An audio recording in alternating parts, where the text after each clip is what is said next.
hungry now. Yes. Now that is skirt steak. That's it. So Dev, you're back now because we've been using the whole animal. We've Yes, been of course. using maybe cuts that you don't regularly go for.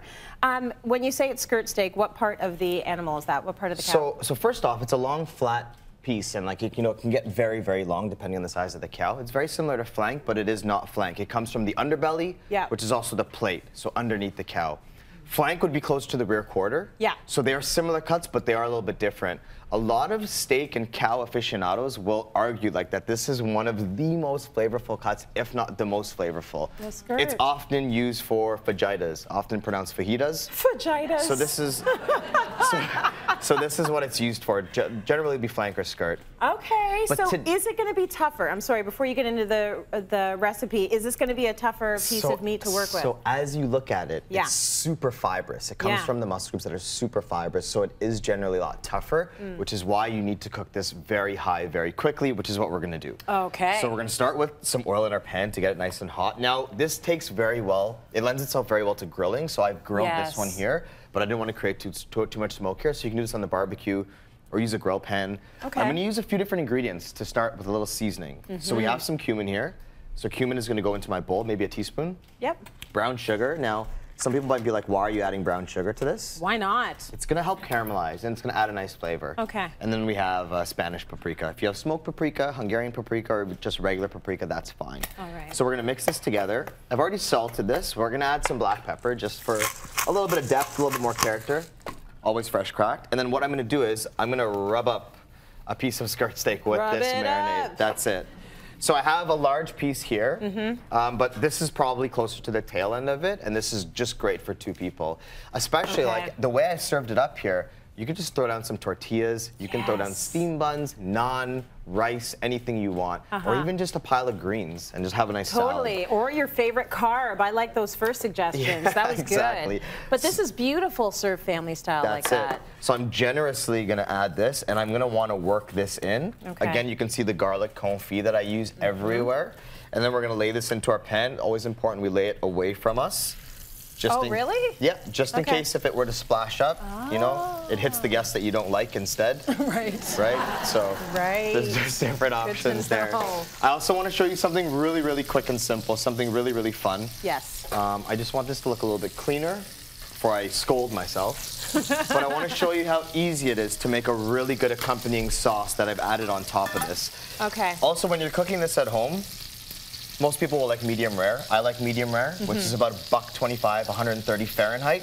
Use a thermometer probe. Guesswork is great and all that, but even at my restaurant, everyone has to use thermometers. Because sometimes you just don't know. Yeah. And it's better that we make the mistake and correct it than send it to the guest and it has to come back and then food costs, blah, blah, blah. Absolutely. So what I'm going to do is I'm going to grab some parsley. We're going to make a very quick chimichurri because I have everything here to make it. The best chimichurris, I used to blend them for a long time. I've gone back to cutting them by hand. Really? Yeah, because it looks so much more rustic. It looks so much better.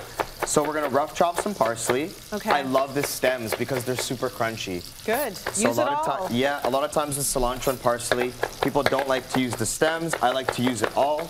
And again, we'll keep this super nice and rustic. We'll let that go for a little bit longer on that one side. And again, if you can use a grill at home, that would be ideal. Well, also, yeah, a lot of people, well, some people are out there using the barbecue, but a lot of people are staying in if it's colder, colder climate. There you go. So we're going to add some cumin. Yeah, some cumin into there. We're going to add a little bit of garlic oil into this, which is going to give a lot of flavor. Also, we need some raw garlic. If your knife work's not that strong, you can just use a grater, and this will turn it right into a puree. Chimichurris are from Argentina, right? Right. And they're super vibrant, super acidic, and super herbaceous and fresh. Yeah. It'll take your meat game to the next level, in my opinion. Did you work in Argentina? No. Where did you work in? I did Peru. I worked in Peru. Yeah.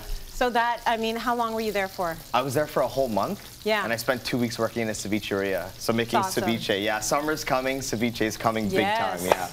So we're going to add some acid to this. Make sure you take out the seeds or else your friends won't come back. And we're going to mix this up with a lot of oil, okay?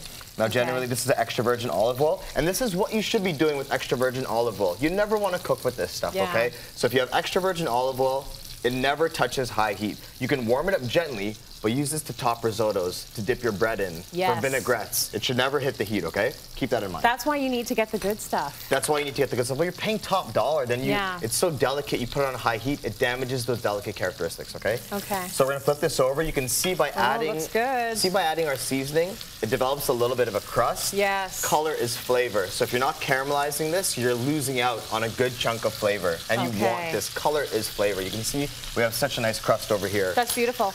If you are getting the skirt when it comes to your beef, are you paying more or are you paying less than the cuts that people regularly go for? You're going to be paying less. And one thing you want to do is contact your butcher, especially with the beef cheeks that we're using before. Yeah. They tend to have silver skin, and this has a little bit of fat on it too that you may want to remove. Get your butcher to do all this for you. Okay. Use them. If you're going to be spending a little bit extra dollars to go to a good butcher, spend the extra money and get them to clean it up so you come home and you have less work to do. You can worry more about entertaining or getting dinner ready for the family and stuff like that. So I have chimichurri here. I want to show you my last important tip.